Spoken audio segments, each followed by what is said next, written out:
बेवकूफ़ हैं वो लोग या फिर बुद्धि भ्रमित हैं वो लोग जो परमात्मा के नाम से किताब लिखकर उसे ज़बरदस्ती सच है बोलने में लगे हुए हैं और अपना एक अलग ग्रुप जैसा बनाने में लगे हुए हैं। इस दुनिया में जिन जिन लोगों ने आज तक परमात्मा को किताबों में कैद करने की कोशिश की है, वो सब के सब लोग भ्रमित हैं या फिर कल्पनाओं को उन्होंने शब्दों में लिखा हुआ है।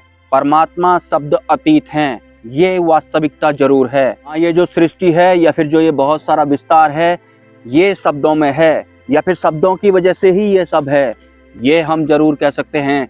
लेकिन जो वास्तविक परमात्मा है वो शब्दों में बिल्कुल भी नहीं है।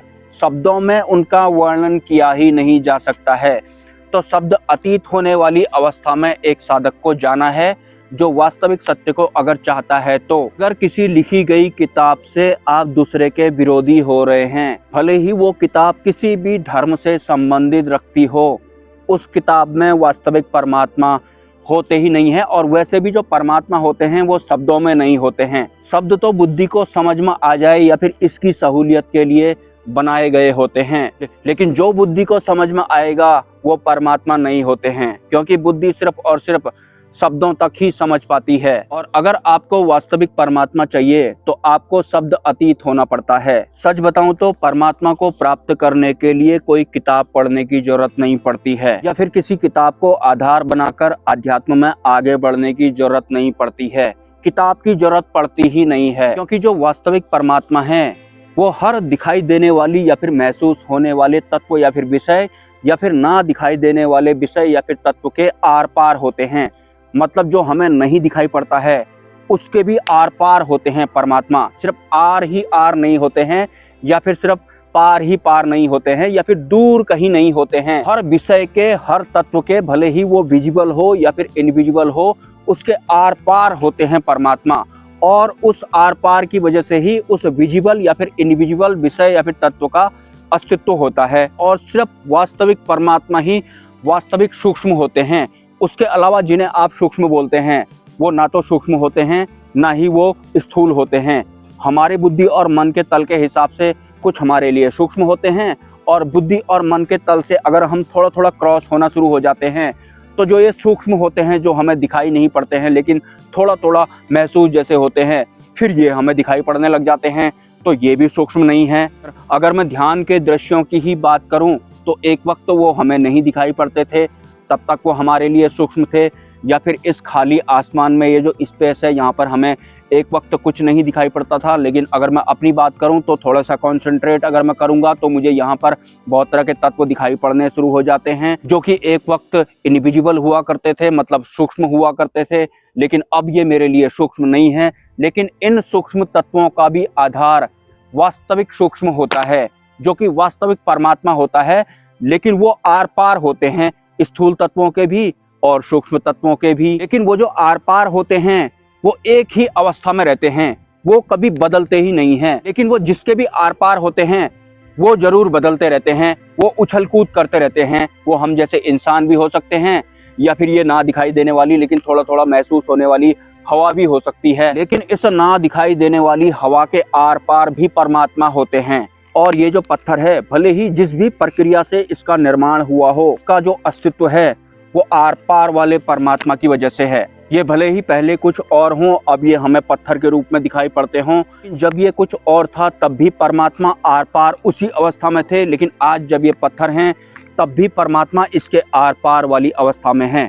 आने वाले समय में अगर इस पत्थर का अस्तित्व नहीं रहेगा, बुद्धि और मन के तल वाले अस्तित्व की बात कर रहा हूँ, मतलब अगर ये पत्थर नहीं रहेगा तो इसका जो अस्तित्व नहीं रहेगा वो भी उसी सूक्ष्म वाले आर पार परमात्मा की वजह से नहीं रहेगा। अगर रहेगा तो भी उन्हीं की वजह से रहेगा। उसी तरह से जो आपका बुद्धि है, इसका अस्तित्व भी उसी आर पार वाले परमात्मा की वजह से है।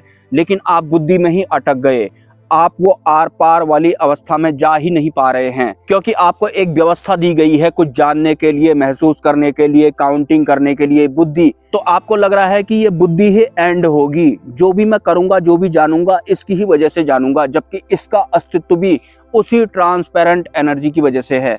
वही बात मन में भी लागू होती है, और अन्य जितने भी सूक्ष्म ऊर्जाएं या फिर चेतनाएं होती हैं उन सब का अस्तित्व भी उसी आर पार वाली ट्रांसपेरेंट एनर्जी की वजह से होता है, जो कि वास्तविक सूक्ष्म होती है, बाकी कोई सूक्ष्म नहीं होता है। सही बताऊं तो जो अभी हमें फिजिकली दिखाई पड़ रहे हैं, ये पत्थर, पेड़ वगैरह, इस वक्त जो बाकी अन्य सूक्ष्म तत्व यहाँ पर हैं जो कि अभी आपको नहीं दिखाई पड़ रहे हैं, के लिए ये जो हमें दिखाई पड़ रहे हैं ये ठीक वैसे ही हैं जैसे हमारे लिए जो ना दिखाई पड़ने वाले सूक्ष्म तत्व अभी हैं यहाँ पर। मतलब यहाँ पर चेतनाओं के तल के हिसाब से अवस्थाएं अपने आप ही बदलते रहती हैं। मतलब कुछ हमारे लिए सूक्ष्म हैं और किसी के लिए हम सूक्ष्म हैं। लेकिन अगर हमारी आध्यात्मिक यात्रा सिर्फ इस पर टिकी होगी कि जो नहीं दिखाई पड़ता है मुझे उसे देखना है, तो फिर सिंपली हम तो विस्तारों में ही फंसने वाले हैं, या फिर हमारे जीवन में अंतिम गुरु आए ही नहीं जिन्होंने वास्तविक अध्यात्म क्या होता है हमें बताया ही नहीं।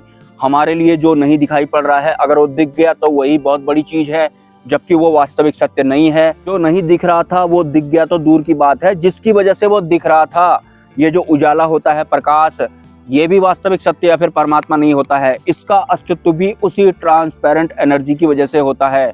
और अगर यहाँ पर अंधकार होता तो उस अंधकार का अस्तित्व भी उसी वास्तविक सत्य की वजह से होता है, जो कभी बदलता ही नहीं है। इसलिए कहते हैं कि वास्तविक सत्य कभी नहीं बदलता है, बाकी उसके जितने भी विस्तार हैं वो सब बदलते रहते हैं। लेकिन अगर आप विस्तारों में ही फंस जाएंगे, मतलब बुद्धि में ही फंस जाएंगे, मन में ही फंस जाएंगे, इंद्रियों के थ्रू जो भी आपको महसूस हो रहा है उन सब के ही आप हो जाएंगे, तो फिर आप वास्तविक सत्य को नहीं भांप पाएंगे। जो ब्रेन होता है, जो बुद्धि होती है, इसे सरल करने के लिए आप जरा प्रैक्टिस करना कि मैं जो भी सोच या समझ रहा हूँ या फिर रही हूँ, ये इस ब्रेन की वजह से सोच या फिर समझ रही हूँ या फिर रहा हूँ। चलो माना आज तक जो भी सोचा और समझा मैंने इस बुद्धि की वजह से सोचा और समझा, तो अगर आप इसी बुद्धि के बल पर उस वास्तविक सत्य के संचार को महसूस करने की या फिर जानने की कोशिश करेंगे तो बुद्धि भटका जरूर देगी, क्योंकि इसको अपना वाला बनाने की आदत होती है। तो जब आप बुद्धि का बिल्कुल ना इस्तेमाल करने वाली अवस्था में पहुंच जाएंगे, मतलब प्रेशर नहीं डालना है आपको, नहीं इस्तेमाल करना है, बस हो गया। ध्येय आपका वही होना चाहिए, अंतिम गुरु वाला। एकमात्र मकसद है मेरा वास्तविक सत्य को प्राप्त करना या फिर उनको जानना। फिर जो जो मुझे अंतिम गुरु बताएंगे वो मेरे लिए आखिरी सत्य है।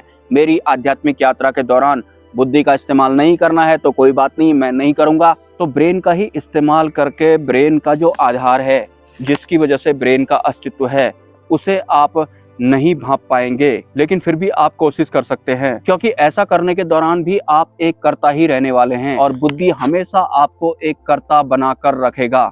कुछ करना, कुछ ना करना, इस विषय पर सोचना और समझना भी एक कर्ता है। लेकिन अगर आप एक स्टेप आगे बढ़ जाएंगे तो आपको ये तो पता लग गया कि वास्तविक जो कर्ता है वो वास्तविक परमात्मा होता है। बुद्धि और मन तो जिद की वजह से या फिर इनको अहंकार का संचार करना होता है, तो हमें ऐसा महसूस होता है कि मैं कर रहा हूँ। जरा सोचिए कितना डिफरेंस है इनमें कि वास्तविक कर्ता परमात्मा है, मतलब जो कर रहे हैं वो परमात्मा कर रहे हैं, और हमारी व्यवस्था हमें बताने में लगी है या फिर हम मानते भी हैं कि मैं कर रहा हूँ। तो ये अहंकार होता है, ये सूक्ष्म रूप में भी होता है।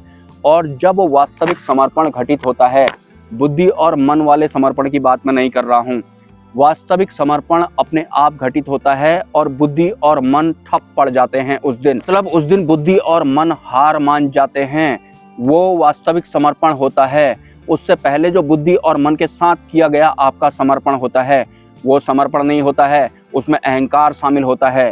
अहंकार बहुत सूक्ष्म तरीके से हमारे साथ में चलता है।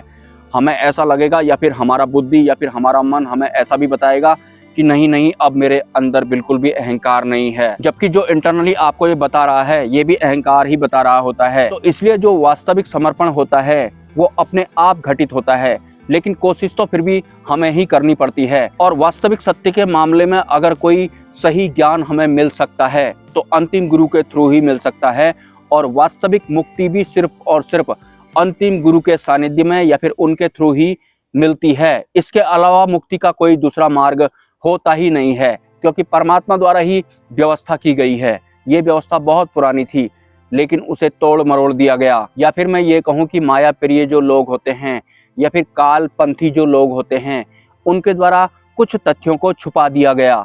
और जिन लोगों का ये अंतिम जन्म होता है, उनके इस करंट वाले मौजूदा वाले जन्म में बहुत तरह के अभावों से वो चल रहे होंगे, उनको बहुत कुछ नहीं मिला होगा। लेकिन अज्ञानतावश कि मुझे बहुत कुछ मिल जाए वाले अगर वो अभी भी हैं तो उन्हें जागने की ज़रूरत है। ये बहुत कुछ जिन लोगों को मिला है वो फंसे हुए लोग हैं। तो माया वाला बहुत कुछ मिलना ही इनके कई सारे जन्मों के लिए आधार बनने वाला है और बनता है। माया वाली जो भी चीजें हम इंसानों के जीवन में आती हैं वो टेम्परेरी होती हैं, कुछ समय बाद उनकी फीलिंग ही चेंज हो जाती है। आप कैलकुलेशन कर लीजिए आपके जीवन में आज तक किस किस तरह के माया वाले सुख आए थे और कब तक उन्होंने आपका साथ दिया था। और जिन लोगों के जीवन में दुख चल रहे हैं, अगर आज ही आपके जीवन में सुख आ जाते हैं तो आप वास्तविक सत्य परमात्मा वाले मार्ग से भी विमुख हो जाएंगे। तो दुखों का होना बहुत ज़्यादा जरूरी होता है। दुखों को आपको कैश करना है, लेकिन सही वे में कैश करना है। और अंतिम गुरु के अलावा आपको किसी भी विषय पर बिलीव नहीं करना है, भले ही कोई किताब लिखी हो किसी ने या फिर कोई अपने आप को परमात्मा बोलते हों, बुद्धि और मन के पार जाने वाली बात करते हों। आप बुद्धि और मन के पार नहीं हैं तो अभी आपकी आंतरिक व्यवस्था उस पोजीशन में भी नहीं है कि जो जान सके कि वास्तविक सत्य आखिर होता क्या है या फिर वास्तविक गुरु आखिर होते क्या हैं, अंतिम गुरु होते क्या हैं। अंतिम गुरु का नाम भी आपने इससे पहले नहीं सुना होगा। अंतिम गुरु शब्द सबसे ज्यादा अगर कोई इस्तेमाल करता होगा इस पृथ्वी लोक में तो वो शायद मैं करता हूँगा। अंतिम गुरु मतलब जिनके आने के बाद इंसानों का अंतिम जन्म होता है, अंतिम सत्य उन्हें मिलता है, वास्तविक मुक्ति जिन्हें मिलती है, वास्तविक सत्य जिनके जीवन में आता है, जिनके भीतर बहता है, ख्यालों में कल्पना में नहीं आता है, वास्तव में उसका संचार हमारे भीतर होता है। अंतिम गुरु वास्तविक होते हैं, वास्तविक सत्य या फिर परमात्मा द्वारा ही उनको नियुक्त किया गया होता है। वो बिल्कुल हम तुम जैसे दिखाई पड़ते हैं। जो अंतिम गुरु होते हैं वो किसी भी तरह की कोई भी किताब नहीं लिखते हैं। अगर वो किसी किताब को पढ़ते भी हैं तो उसमें भी अंतिम सत्य शामिल होगा, भले ही आपकी बुद्धि कुछ और समझ रही हो। तो उन शब्दों में वास्तविक सत्य कहाँ है आपके सामने में रख देंगे। अंतिम गुरु कुछ ऐसे होते हैं। मिलते हैं किसी नेक्स्ट वीडियो में। नमस्कार।